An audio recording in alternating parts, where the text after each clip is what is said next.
What's up guys? Mimi Soja Bonoko hapa. Ndio nilikuwa nimesema tukutane pale nyuma ya tent, lakini sitaki tukutane nyuma ya tent. Tutakufanya mambo baya. Ile iko nilikuwa nasema hivi, wase. Kuna kitu inaitwa wivu ambayo inamaliza watu hii dunia. Unaona hivi vitu za dunia tutaziacha huko. Tutaziacha huko. Acha wewe bro. Kutana video yangu. Yaani unapata 20 peoples wameona video yangu.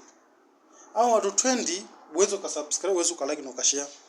For example, hao watu 20 ufike pale kwa hiyo video ufinye subscribe. Hao subscribers wangapi? 20 of them ambao sina. Sasa niko na watano na mimi mmoja ni watu wenye nimeambia sijaona mtu amejitokeza pale. So tuseme watu 20 leo, kesho 20, kesho wase imagine tunafika thou within 1 week.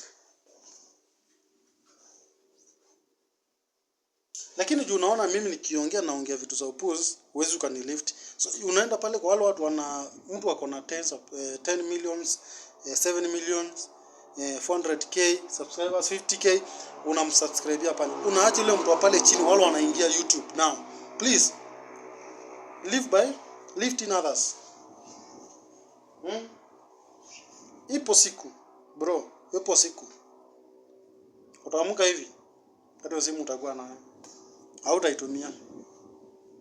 Hii maisha tunaishi once. Na tunaishi kwa kumtukuza Mwenyezi Mungu.